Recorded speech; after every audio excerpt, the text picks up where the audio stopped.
If there were no Crimean Tatars, the world map would look different.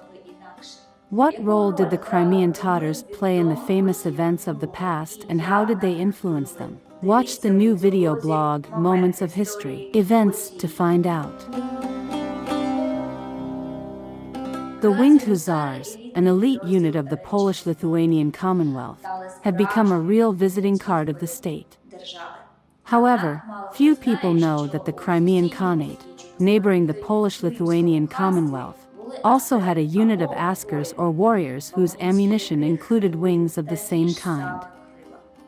An example of this is a well-known engraving of a Crimean Tatar warrior from an elite unit with wings behind his back. Moreover, the rider, depicted at full gallop and ready to shoot an arrow from his bow, clearly held a high position in society, judging by his name, Ali Jiri.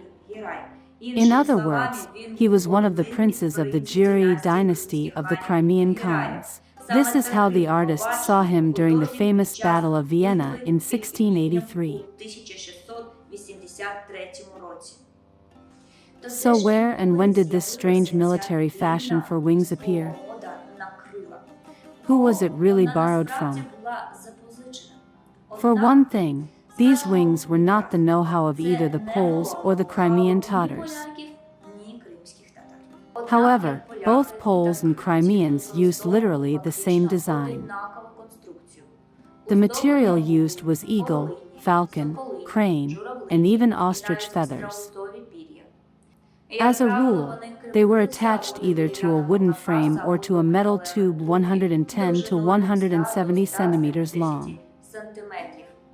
They could be fastened to the saddle or with straps to the rider's back.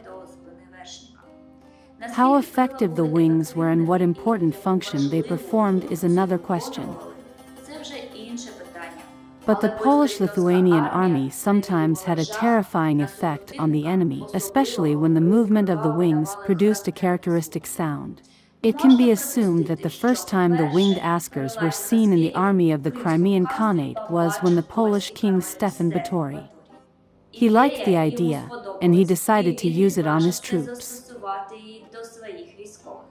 However, the Crimean Tatars, in turn, borrowed wings from their Ottoman neighbors. In the Ottoman Empire, there was a separate unit called the Deli or Delilah, which literally meant crazy daredevils. It is possible that it would be more correct to call them Delil, literally, guides. They went first in campaigns, gathered information, and, in fact, paved the way for the main army. The Delils differed from the Janissaries and Sipaks in that they were volunteers, and military service was their vocation, not a compulsion. They first appeared in the late 15th century in the Balkans. The Deli were armed with daggers, spears, and maces, and it was later that they got firearms, but what really distinguished them were their strange costumes made of animal skins. It was they who invented the strange accessory of feathers. The neighboring Crimean Khanate knew well who the Deli were, and it can be assumed that they could have borrowed the tradition of such a special unit from the Ottomans no earlier than the 16th century.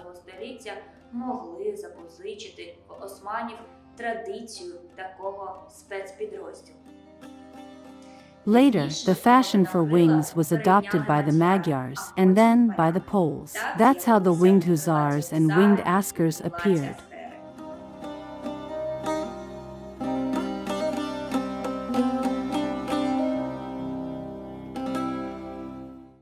Follow us on all social media pages of the Crimean House, subscribe, and support us with your likes.